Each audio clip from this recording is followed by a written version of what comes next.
Explorations, probing global diversification. We travel the world so you don't have to. Hi, and welcome to Explorations. Today we will talk with Bob Switzer, and we're going to discuss his new book called Every Illness Has a Spiritual Solution.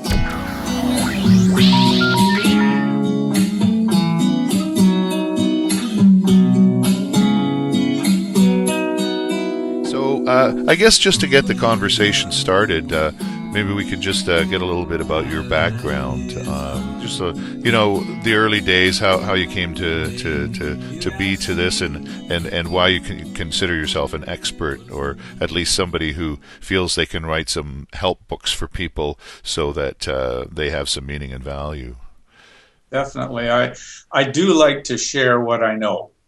And I think that's been an evolutionary process for me. If I go back to the late 70s, I kind of hit a wall in my life. I felt very unsettled, not sure about why I was doing what I was doing. Not unlike a lot of people, I guess they come to these crisis points, and I came to, I guess, a semi-crisis point, and those three questions that a lot of people find in their consciousness came to me as well. Who am I? Why am I here? And what is the meaning of this life that I'm in? And that set me on a course of exploration. I started looking at all kinds of healing modalities and therapies. I started going to lectures and reading every book I can get my hands on in terms of spirituality, metaphysics, the different healing methods. And in the early 80s, I came across three things that really changed my direction and my exploration. The first thing was I discovered an advanced spiritual study program, and I signed up for that. And the second thing was that through that I discovered the power of contemplation and being able to tune into the inner side of my being. And that contemplation experience became a daily practice. And now it's almost 3 times a day, tuning into the inner self, tuning into the heart. So that contemplation became more like a spiritual exercise, if you like. We all have these spiritual abilities, but most people are experiencing these abilities as latent. They're not developed. And so I wanted to develop my spiritual abilities. And let's translate what that means to me. That means greater intuition, a greater awareness, a greater sensitivity, a sense of inner direction, and a lot of the side benefits are harmony and peace and a few other things like that. A few other qualities, I should say. Beyond that, I found something that actually supercharged my contemplations. A contemplation being kind of an active form of meditation. There's a little bit of a difference there for people that understand, this whole realm of going into the inner being.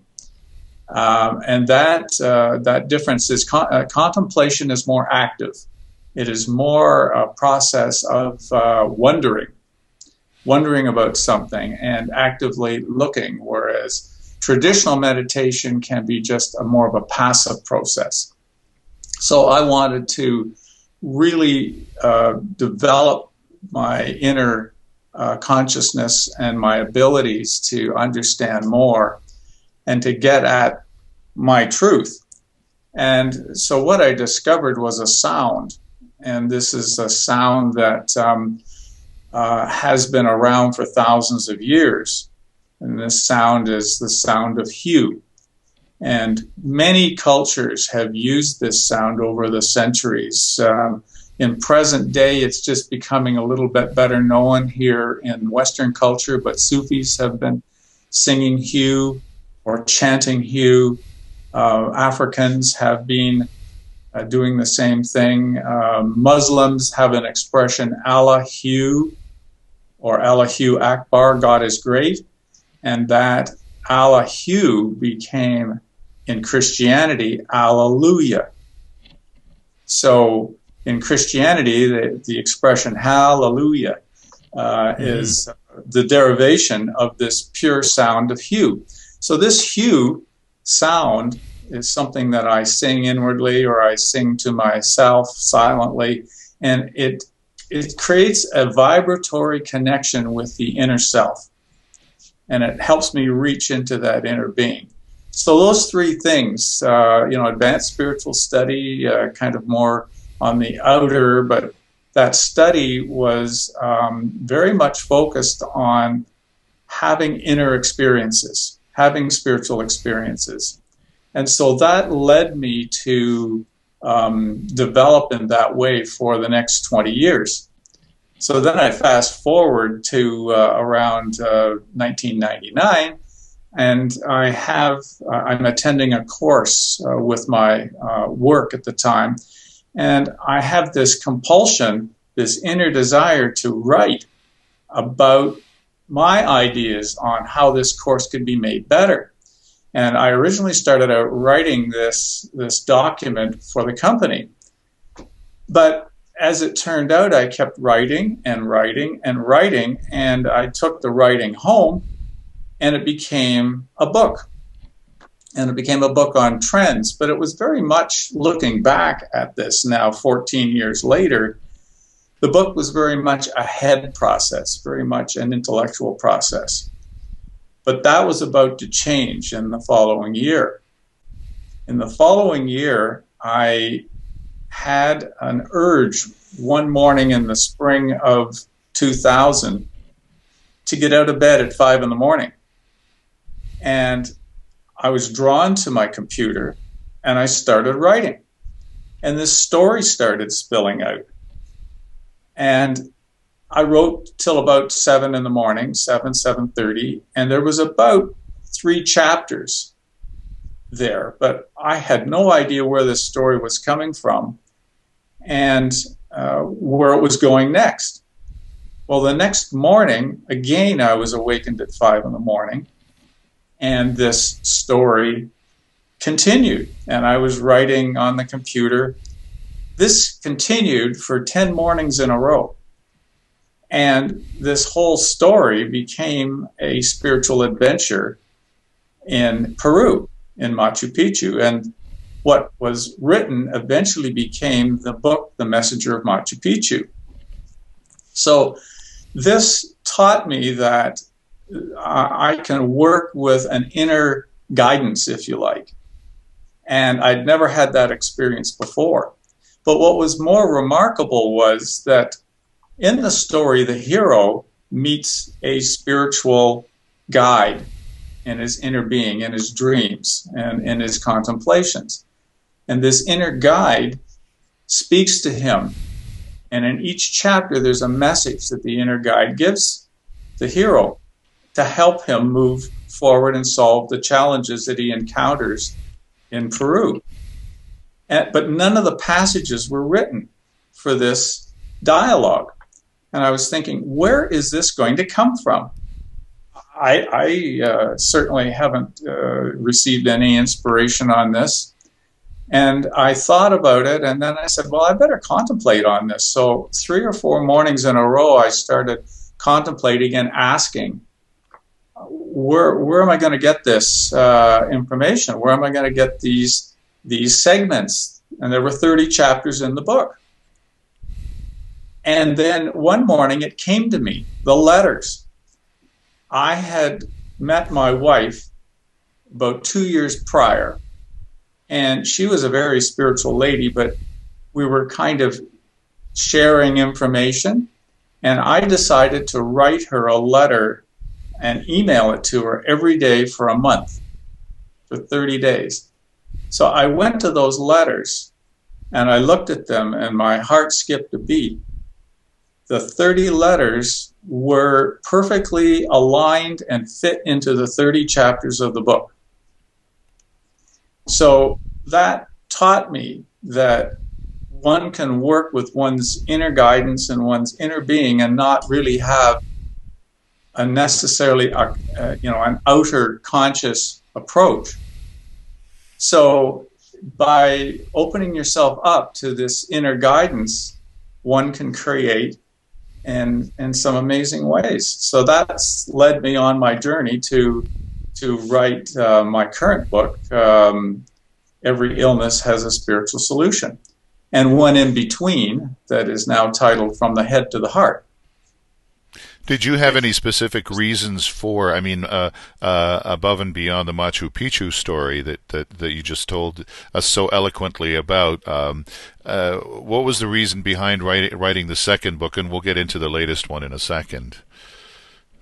Well, the purpose is to help others and to share what I know, and to allow others to kind of see life from a higher perspective. I've now packaged these 3 books, The Messenger of Machu Picchu, and From the Head to the Heart, and Every Illness Has a Spiritual Solution. I've kind of packaged them as soul perspective books. And so the purpose is to help people see life and to solve challenges and to create opportunities for themselves from a higher perspective. Because when we're in tune with, or when we're in harmony with our inner being, we're in joy. We can't help but not be in joy or joyful. Right. So I'd like to help people in that regard. Yes. Is it important to be tuned into that higher perspective? I guess it depends on the person. I know I was just looking at the beginning of your latest book, and you were saying in many cases the way people approach this, it's an individual journey. It's not there are no rules laid down about how you have to do it. You don't have to sit in a certain posture or like you see in the movies or on TV about some of these things. A lot of it's personal. I mean, for instance, I might not be in a spiritual mood or moment, but if I take a walk down the street and I see something that excites me or makes me feel good, I can go and spend some time there, dwell a little bit, and I'll have had my spiritual moment, walking away feeling quite satisfied. Yes, I do agree with that, life is very personal. We are very unique beings, each of us, and so our experiences are going to be unique. If you look at the reality that a lot of people do, and their belief and their reality is that we are a spiritual being called soul, and that we're having a human lifetime experience. And as soul, we are like snowflakes. As a snowflake is unique, each one is quite unique, but then it is made of the same substance. So we're like a collection of snowflakes on this planet, and our experiences are going to be very, very unique and very different. So in my books, I provide people with the tools to have their own experiences and to help them interpret their own experiences so that they're valid for them. Many people have spiritual experiences or guidance in life, but they perhaps aren't totally aware that they're really receiving that guidance. So I think it can be very helpful to understand that we do have a purpose in life, and that when we're in harmony with that purpose and we're in harmony with those around us, our experiences become that much more real and vibrant. When do we know that we should take it to that next level? I mean, you said that there was a point in your life where you decided, okay, I want something more. I suppose it can be a personal quest, or it could be something catastrophic that happens to us that makes us realize, wait a minute, I've been living life in a I don't know, I'm trying to think of the right metaphor, but basically not taking full advantage of our enlightened selves. When do you know this? Is it, or is this an individual thing as well? Well, it is very individual. I could share a couple of stories that I've collected for the book. Right. Because this book is actually a collection of personal experiences that people have had in dealing with issues that have come up in their life. As an example, so let's backtrack just for a second and say that one can have a yearning like I had. I came to a crisis point and I just need to know more. I just have this drive to know more. Other people, they experience something that they may define as a spiritual wake-up call. And the two key stories in the book deal with these wake-up calls. The one story that I tell is with Jill. And Jill was flying in a small commercial aircraft, about an 8-seater aircraft, and she was leaving a resort on Vancouver Island, and the plane ran into trouble, and the next thing she knows, she's waking up in the crumpled wreck of this airplane high up in the mountains on Vancouver Island. And only half of the passengers survive, but Jill is rescued and subsequently goes through about 21 operations, as she says, to put Humpty Dumpty back together again. But it's the whole process of unfoldment that she goes through, that she tells in the story, that is remarkable. That her old life is just that. It's an old life. It's something that is no longer relevant. And she wants to live her life in a totally different way. And this process, this accident, we call it an accident, but there are really no accidents. There's a purpose to everything. And her experience led her through a series of realizations that helped her become a totally different person, totally seeing life, managing her emotions, managing her thoughts from quite a different perspective, becoming more, if you like, spiritual in her approach to life. So a wake-up call through an accident. The other experience that I was truly amazed when I introduced this, I interviewed this young fellow. His name is Dustin, and I met Dustin when he was 16, and spoke to him extensively about the experience that he went through. And Dustin was 14 at the time, and he and some of his friends, self-described pyromaniacs, decided for some adventure that they'd go for a hike and climb down into a canyon about 250 feet down, where there was a wonderful waterfall, but they always had to light a fire. And the fire wasn't doing so well in this particular instance. It needed to be juiced up. And so Dustin and his friend, Dustin says, "Here, I'll hold this gasoline and you goose it up with some flames." Well, there was a whoosh, and the bush even caught fire behind Dustin, and his face and arms and hands and chest were just totally burnt. It took him about 15 seconds of running around to want to get in the glacial water, and then he was able to cool off his burns. But he said that his face looked like a pig's ear dog toy. Wow. He was totally burnt right down to the raw bone. And but the adrenaline allowed him to wrap his hands up, and he was able to climb out of the canyon. They called somebody, they picked him up, took him to the local hospital. He was airlifted over to a major hospital, a children's hospital in Vancouver. And at that point, he's fighting for his life. And now I'm going to fast forward just for a second here to the interview. When I looked at Dustin, he looked as normal as you and I. You wouldn't have known he had been burnt at all. Incredible. And so I wanted to get at this story. I wanted to find out what had happened.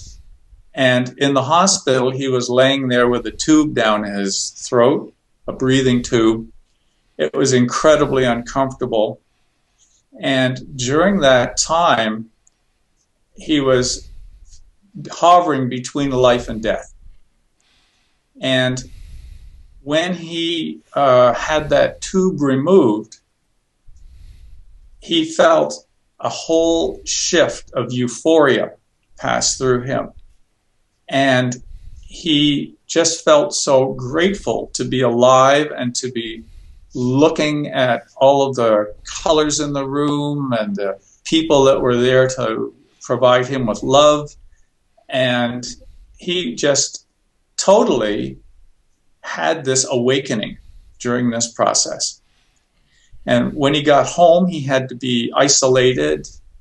He couldn't be allowed to interact because of the sensitivity of his burns and infection. But his main method of healing was to be incredibly positive, not to let a single negative thought enter his head. He would say, I'm going to have a wonderful healing day today. I'm just going to be absolutely wonderful and peaceful. And he never let a thought enter his head about being disfigured or having any challenges in the future. Very interesting. A lot more detail in the book. Okay. But you have to sell the book. And now it's understandable that someone who's gone through some trauma in their life is going to have a different perspective on things once the problems clear up. What would you say to somebody whose life is just sort of coasting along and, things are fine, but, maybe they could be a bit better?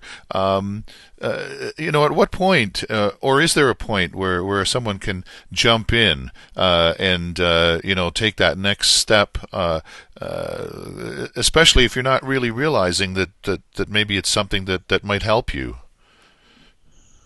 Yes. You talk about people that have uneventful lives, linear lives. And let's just go back to a second, understanding why we're here. Because I did get answers to those three questions. Who are we? We are a soul having a human experience. Why are we here? We're here to learn. We're here to grow. And we're here to grow in terms of our understanding and our expression of life with others, to purify, to be better, a better version of who we are and who we were. This implies certain spiritual qualities, learning how to forgive, learning humor, learning how to serve others instead of just ourselves, to purify ourselves from issues that may be within our character, like greed or fears. So we each have taken on this lifetime with an agreement. And this agreement is basically, it forms our lifetime journey. Some people would call it our destiny. And when you are in harmony with your destiny, you are feeling very comfortable.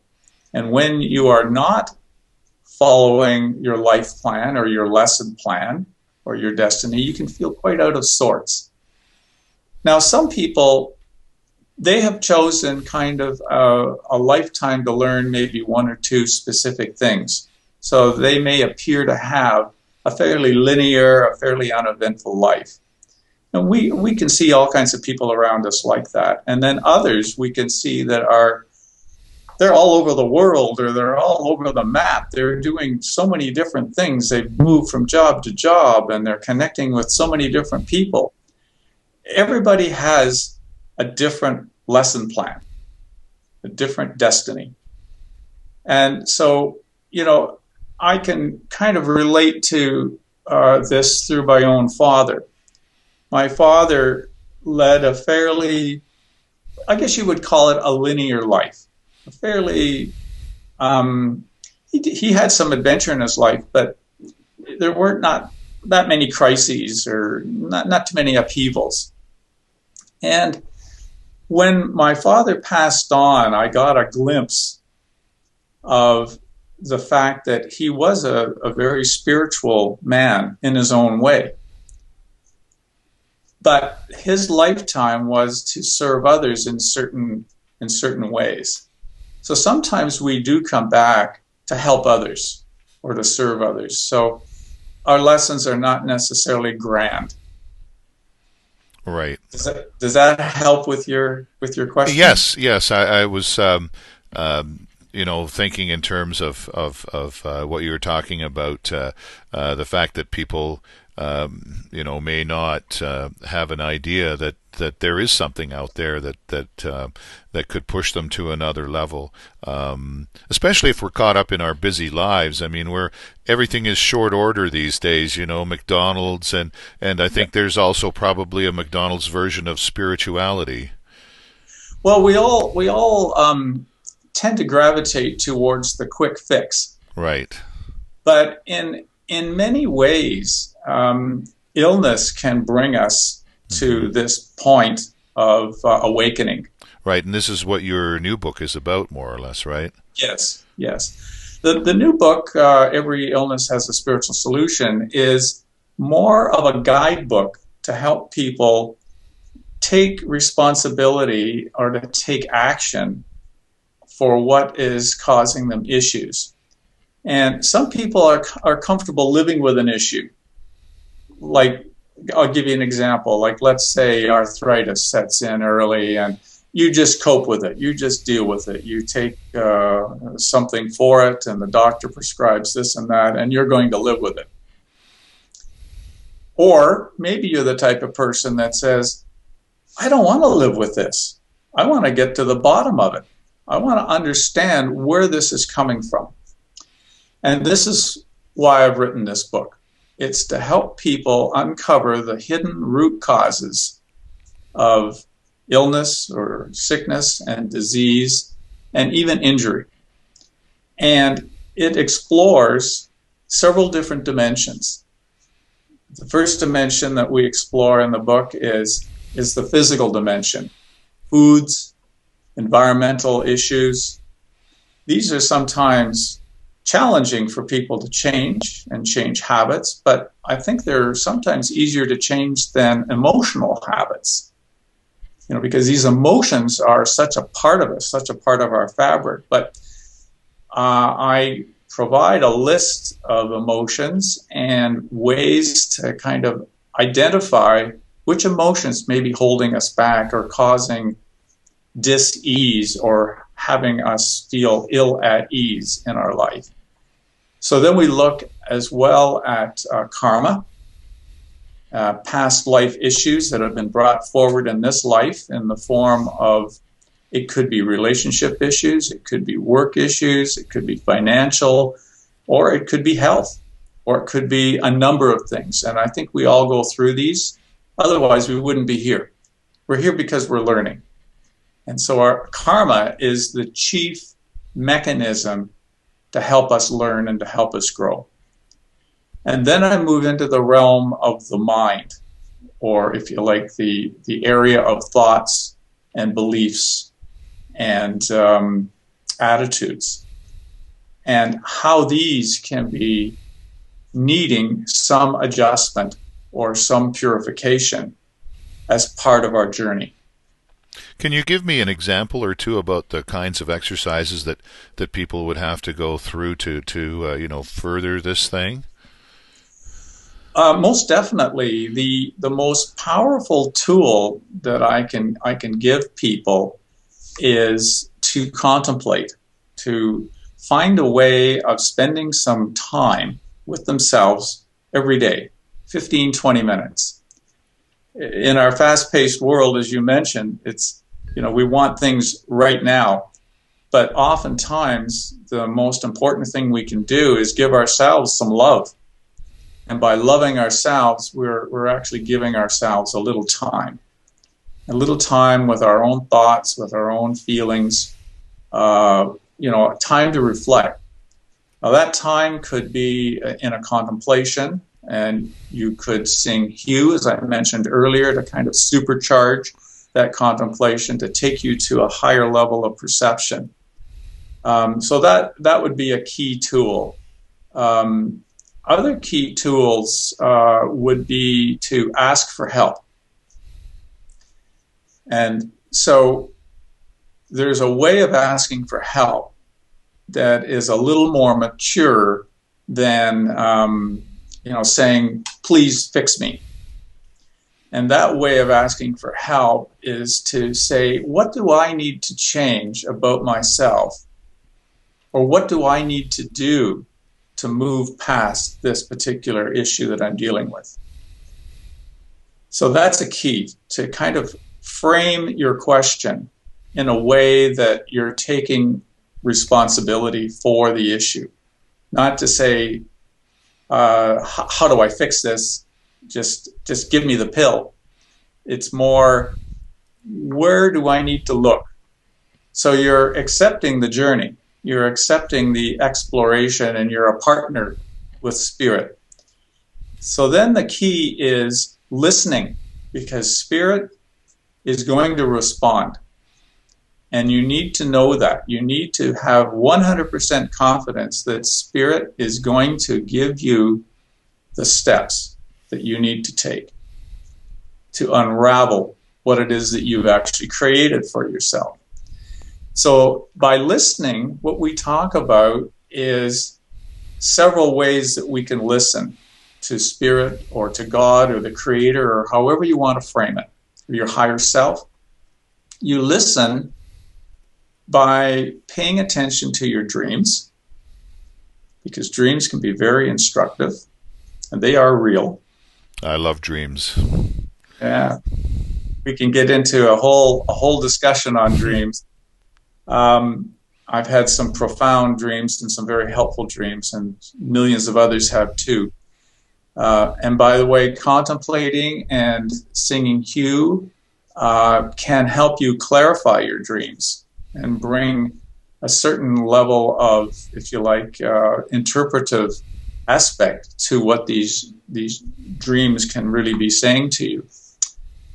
I can share some personal experiences down the road on that too. But other ways of listening, life tends to talk to us, and so oftentimes we will be led to a book, or we'll be led to a doctor or a healing practitioner. And so by paying attention to just life around us, sometimes these gifts make themselves known to us. So it's very important to not only ask for help, but be open to receiving and then taking the action. I tell a story with an interview with a lady in the book. Her name is Caroline. And Caroline is a yoga instructor, a yoga teacher, and she's also a Reiki practitioner. And she considered herself a very kind of placid, peaceful, tuned-in lady. And one day she developed a sciatic nerve problem, a pain that ran up her leg and in up her back. And it was excruciating. And she spent 2 years trying to figure out what this was all about. Being a yoga teacher, she eventually had to drop her teaching because it was too painful.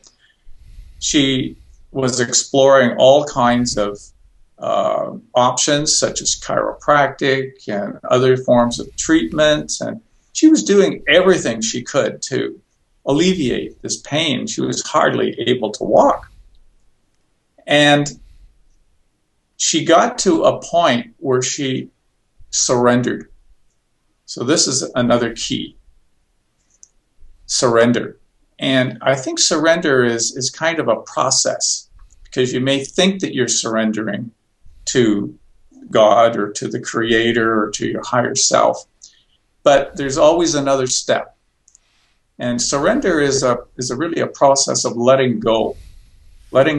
and letting God. So she finally got to this point of, I guess you would call it, full surrender. And it led her down a different road. And so she was very open to how she solved this problem. She became more open through this surrender. And it turned out that she was led to a book by a medical doctor. And the medical doctor said that 80% of back pain was psychosomatic and involved emotions. And so that was a bit of a shock to her, but she was open. She was reading. Before she was trying to fix it physically. So she was open to this new approach. Well, then about a week later, she finds herself at a party. And a friend has thrown this party, and there's a fellow from India that she's talking to. And she's having a wonderful conversation with this fellow. And then after about 10 minutes, he looks at her and he says, "You have a lot of anger in you." Well, she's indignant. She turns to her friend. "Sue, am I an angry person?"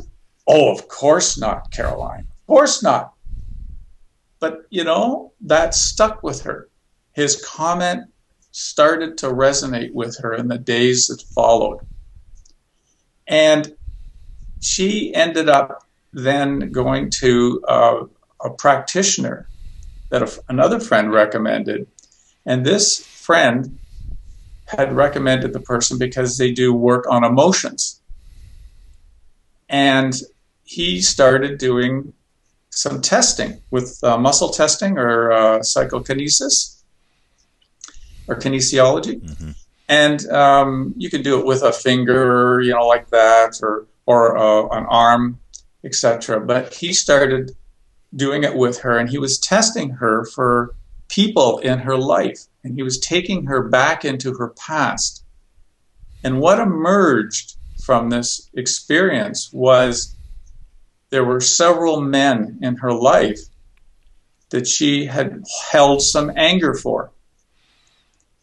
And this sent her down a road of forgiveness. And working with this counselor, she was able to start forgiving the men, and she was forgiving herself for how she responded. Within 2 days, there was no sciatic problem. Completely healed. Interesting.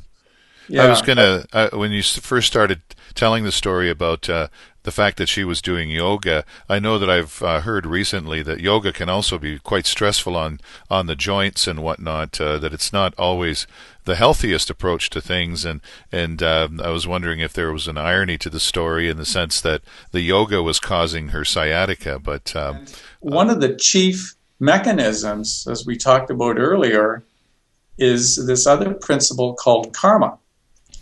And karma is very exacting. What you give out in thought, word, and deed needs to be rebalanced at some point. It needs to be atoned for, or spiritually rebalanced, or energetically rebalanced. So when we come into this life, we're going to connect with all kinds of people from our past. And these past relationships we have another opportunity to set it right. So you mentioned individuals that have crossed the line in terms of social behavior or criminal behavior and have ended up in situations, oftentimes when they understand the real setting that we're in, and the spiritual laws that are governing our life, they're able to make a change. They're able to make a shift, and they can see life from a higher perspective. So this law of karma actually falls under the law of love. And this law of love, we talk about love, but what does it really mean? There are many, many qualities of love that we're learning here as soul having this human lifetime. And these qualities include qualities like forgiveness and generosity and empathy and humility and kindness. So there's a whole list that I'm sure you could create of, and I have created such a list in my book at the back just for people to reference. But these are qualities that we're learning. And so if we're on the opposite side of these qualities, then we have an opportunity to rebalance in this lifetime, to make a change, to make a shift. You say you contemplate approximately 3 times a day. I would imagine every day. Is there a point at which you feel fully spiritualized, or is it a constant retuning? It's a constant process. We're living in a difficult place. Earth is a challenging world, and there are a lot of temptations. And we're living within what I would define as a social consciousness that may not be as enlightened as I'd like to be. So all of these influences are around us. We're surrounded by, if you like, 5 key characteristics. We're seeing people that are very lustful, as an example, lust for foods and for drink and for possessions and other things in their life. They're craving these things. Well, that may not be our agenda. We may want to be more balanced than that. Or anger, is another major one, and it has subtler forms such as impatience or irritation. There are subtle forms to all of these key, if you like, issues that humanity is struggling with. So there's lust, anger, and then greed, of course. We're witnessing a lot of greed in the business world these days. Everything for corporate profit. The common good has been forgotten, and the environment has been forgotten in many respects. So, the profits and greed are another major drawing card and something that we're immersed in. Lust, anger, greed, vanity, having to be right, having a large ego, having to put on the show, live in the right neighborhood, drive a car that other people are going to see us and respect us for, rather than respecting us for who we are, being driven by the material to define us, as opposed to being defined by who we really are. So, an attachment, we're really attached to things like our attitudes, our beliefs, our possessions. It's become extreme. We even see serious cases of people having so many possessions in their homes they can hardly move in them. Hoarders, etc. So we're living in a world that is immersed in all of these things. So as individuals that want to lift ourselves out of that, it's difficult. So this is why I contemplate to stay as connected as I can to the inner agenda. to inner peace. And on that theme, I mean, living in this country, Canada, things are, when you compare them to other parts of the world, pretty good, not too bad. How is it? How does it help being a Canadian, or does it? I mean, am I flying in from left field here? Does it help at all being Canadian in a quest for achieving inner peace and spirituality? Well, you'd think so. But the temptations are pretty great. We have, as you say, all of the fantastic abundance of this earth at our disposal in this country.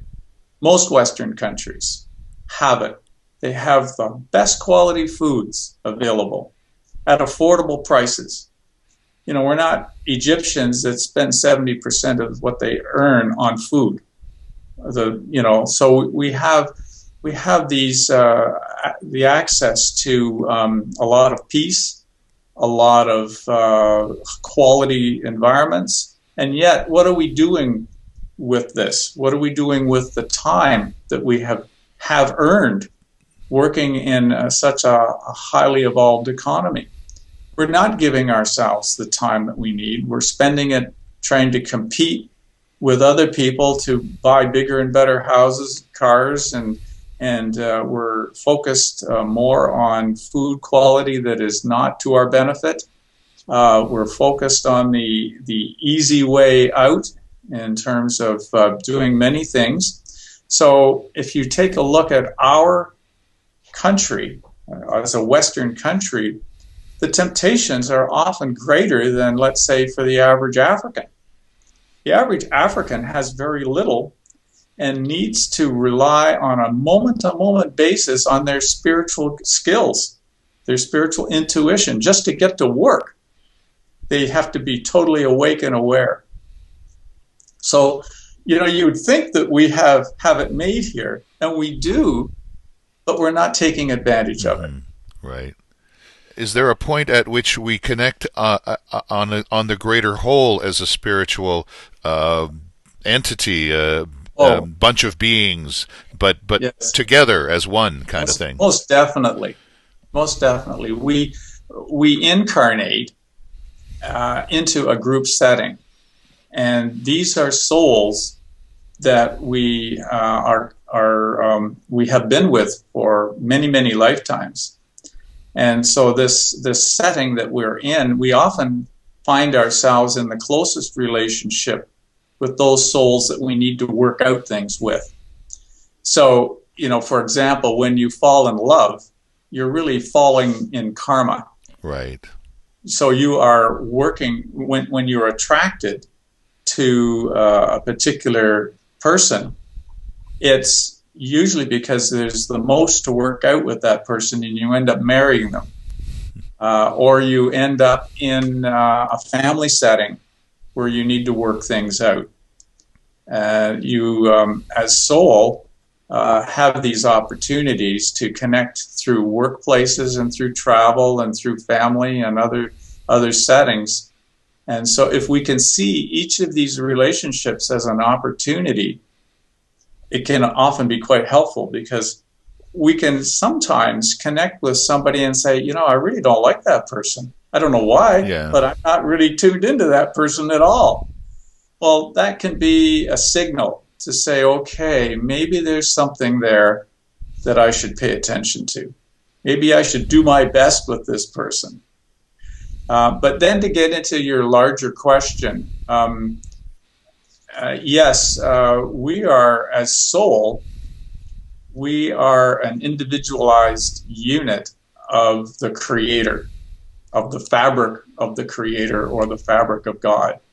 This fabric, science has names for these very small units. One name is called the holon. The people, perhaps in a religious setting, would call this fabric Holy Spirit or Spirit. And others, maybe from the East, would call it prana. Or somebody that's kind of neutral on all of this would say the life force. But it's all the same thing. Right. It's all the same thing. We're in this primordial soup. We're all connected, and this leads to an understanding of the law of vibration, or the law of harmony, in that we are all connected because we're all made of this substance. We're individualized units of consciousness living within the vast super consciousness, if you like, or the vast consciousness of God, or the Creator, the universe. And so we are all connected. And so when one soul, one unit changes, it lifts or changes everything else. It's kind of like we're a drop in the ocean. And when something changes in that drop, it affects every other drop in the ocean in some way. So, yes, we have a profound effect on one another, and there is a consciousness that forms within a family unit, within a, let's say, a province or a state or a country, within a city, and there is a human consciousness and beyond. Right. Well, I guess in in a sense, we were talking about dreams earlier. We do connect through our dreams because I can speak for myself. My mother and my younger brother have both died. Yet when I dream about them. They're always there. They're close by. They're obviously, when we're dreaming, or not obviously, but when we're dreaming, we often think it's the real thing, right? Until you wake up and you realize it was a dream. But it's so real sometimes, that I feel like I'm still connected with them even though they're gone. Yeah, most definitely. We are connected. If we want to just explore what a dream is for a second, when the body sleeps, soul is free to travel into the inner worlds, into, there's different terms for it. There, you can refer to it as heavens. The Bible talks about being caught up into the third heaven, so there's a first, second, third, etc. Heavens, let's say another term would be spiritual planes. That would be more of a spiritual kind of approach. A scientist might say a parallel universe. Right. So they, these are all the same thing, but just different terms because people are coming at it from different perspectives. But as soul, we're able to travel into these inner worlds when we sleep. And we're actually connecting with other souls. And we're having very real experiences. The problem is that when we come back into the human body, we're bringing these experiences through a sensor in our mind that tends to want to protect us and to protect our human lifetime. Because this human lifetime is a grand illusion. It's been set up so we can learn. And so if we were kind of living in 3 or 4 places at once, it would be quite confusing. But as we practice dreaming, and using a dream journal is a good technique to record our dreams and other spiritual experiences, and even tracking our illness and other issues that are going on with us through a journal is excellent. So if we put an effort into understanding our dreams, and we contemplate, and you can always supercharge your contemplations with the sound of you, you're going to open up that sensor, and you're going to allow these experiences to come through in clearer fashion. And so it can be very enlightening to have these experiences and to understand them for what they are. I can give you an example from my personal life. I used to be an avid reader of economic issues and news. I loved it. I was just following the 2008 crash and all of the commentary and trying to understand everything. And I was reading all of this information. And parallel to that, I was experiencing a bad back in my sacral area. And I knew from other reading that this issue stemmed from financial worries. Mm-hmm. But I hadn't connected the two. I hadn't connected what I was doing in my life with the back issue. But I wanted to solve it. And so I asked for help. And I had a dream. And it was a very vivid dream. I was dreaming that my eye tooth was turning brown. And it was going to fall out if I knew that if I kept on going, it was going to fall out. I was going to lose that eye tooth. And when I woke up, I wrote that down in my journal. And then I'm thinking, what the heck does this mean? And I started to think about it. And I said, well, eye tooth. Is that ego? Or is that my physical eyes? Maybe it's my eyes. And then it had to do with my mouth. And a mouth is where you take in things in your body. And I was thinking, okay, my eyes, what am I taking in? And it dawned on me. All of this financial information was something I was taking in. And it was creating a disharmony in my body, which is really what causes illness or disease, is a disharmony of some sort caused by an emotion or a thought pattern or a belief or something we're doing. It's a disharmony.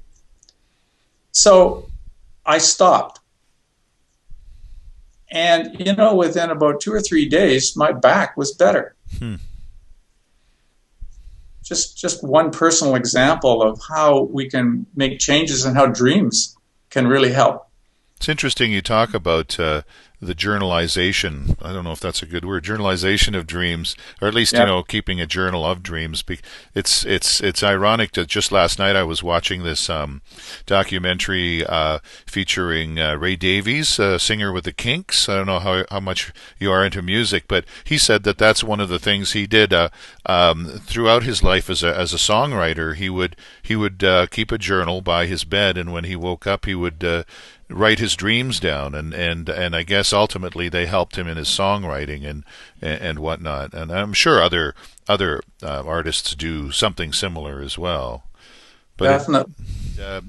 Do you actually get together with people? Do you try and help others achieve these goals? I'm just starting this process. I do have a website, bobswitzer.net. And on there, I present some of the workshop opportunities that I can provide to people. And but it's been a process of actually writing the book and doing the basics. And now I'm kind of branching out in terms of providing workshops and talks on this topic, mostly to help people understand how they can take action themselves and be connected in certain ways to the processes that can eventually help them resolve the root causes of their issue or their illness. That way it's permanently healed. If you're just masking the issue with a chemical, with a drug or something, you haven't really dealt with the true cause.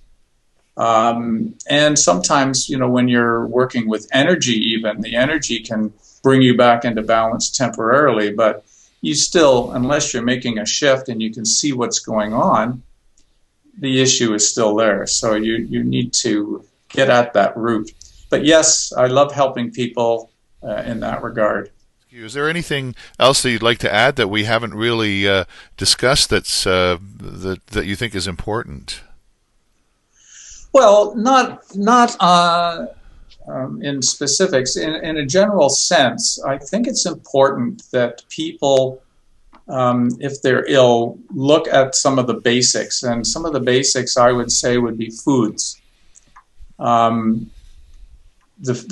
foods that are most harmful to many people and that they've found that they've had to look at are sugars, as an example, and all kinds of sweeteners, artificial as well as different forms of sugars. Their bodies are possibly out of balance. And there are some positive foods that one can move toward that are substitutes that I've listed in my book that one can work with, such as coconut oil. And it's a great substitute for other kinds of oils, and very, very healthy. And in fact, I use coconut oil not just as a spread on my toast with honey, but also as an aftershave.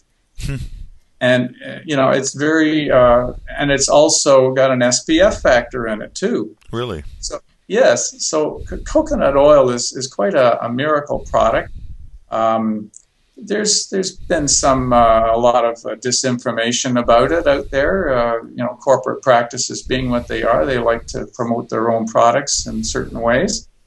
But yeah, there's a whole list of foods that one can find a benefit in their life, and other areas that they can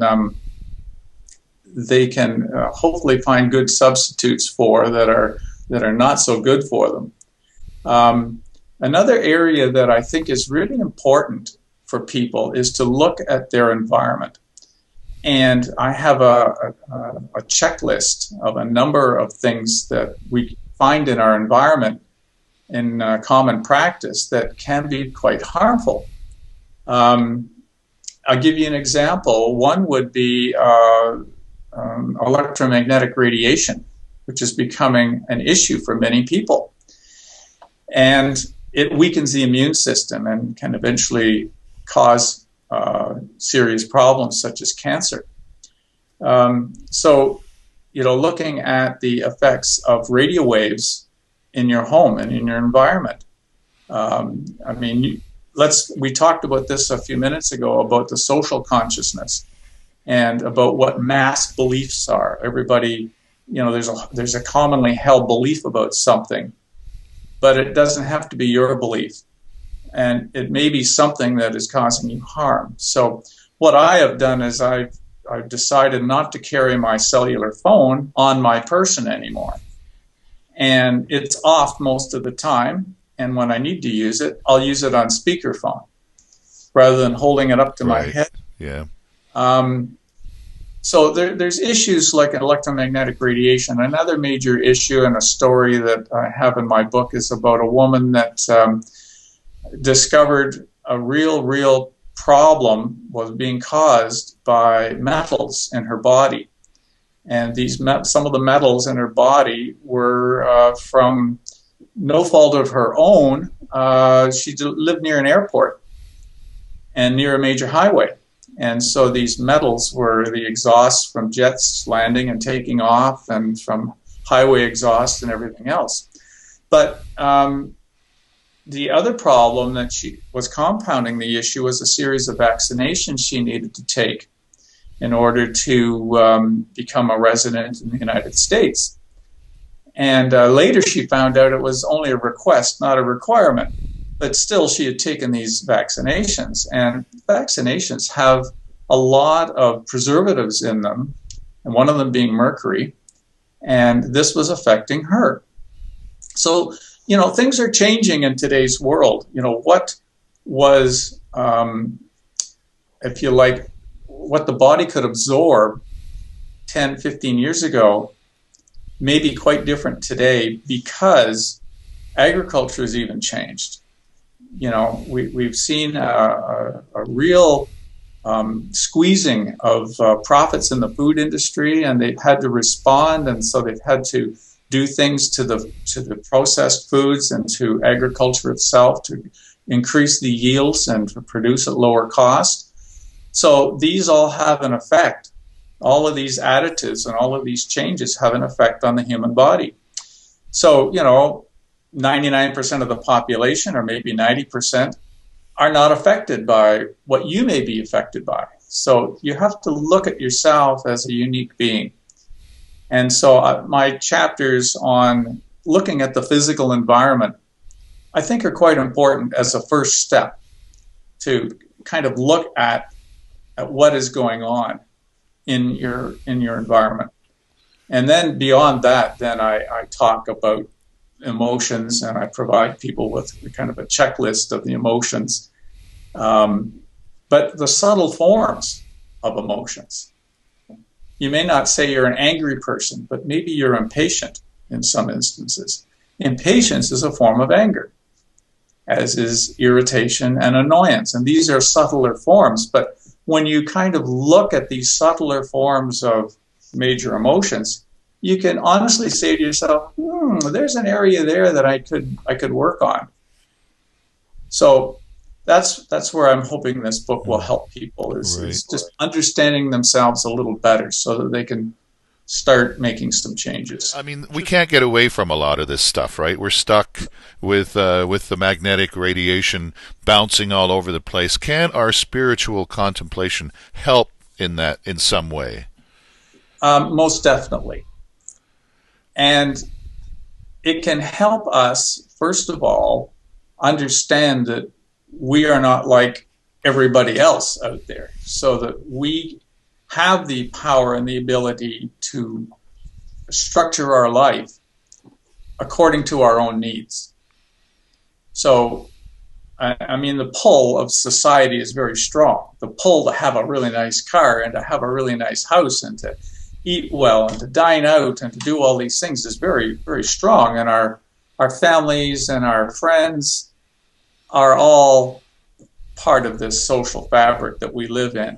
But we can, through contemplation and through spending a little bit of time going inward, we can identify ourselves as something that we want to be and then set a new course. Now, the other important thing is that you mentioned these problems, such as pollution of the oceans, destruction of rainforest, and there's so many issues out there. How can we better this world? And I think we can better this world by being who we are, by being true to ourselves and being true to our heart. And we can have a profound influence on others around us just by being who we are and sticking to it, holding to it, rather than being an activist, as an example. I mean, that's one form that you can take, but I don't think it's necessary. I think if we're doing what we know is right behind the scenes, not just for show, that we can have a profound influence. I'll give you an example. Something that one can do behind the scenes is to turn off the tap when they're brushing their teeth, or to when they're shaving or whatever. You can conserve water. Nobody's watching you. Nobody can see this, but you just do it because you know it's the right thing to do. That sets up an energy in your beingness that other people will connect with. I'll give you an example of how this works in a very practical way. When I was living in Toronto, and traffic can be somewhat interesting in Toronto, and the driving culture can be quite competitive. We'll say competitive to be kind. And I decided to do an experiment. And I decided that for a week, I was going to let everybody in that needed to get in. If somebody needed to come over and change lanes and come in front of me, somebody needed to come in from a side street, I was going to make it easy. I was going to stop and not stop up traffic, but I was going to let it be easy for them. I wasn't going to be abusive to the traffic behind me at all, but I was just going to make it easy for people to change lanes and to enter from side streets and things like that.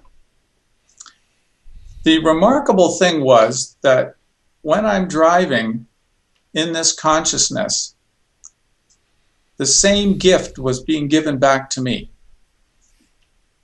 I was able to drive like I was just being given all of this courtesy, and people would wave me in, and I'd come up to a busy street like Bloor Street and try and get in rush hour, and I'd just be waved in as soon as I got there.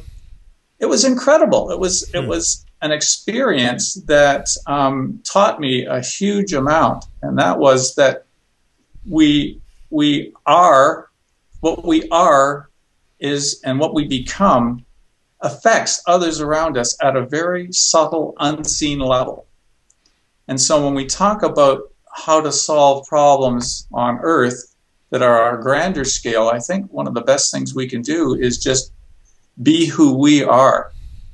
Right, right. That's a point hammered home. For more information, please go to ZintarsCERS.com. For Explorations, I'm Nina Hilger.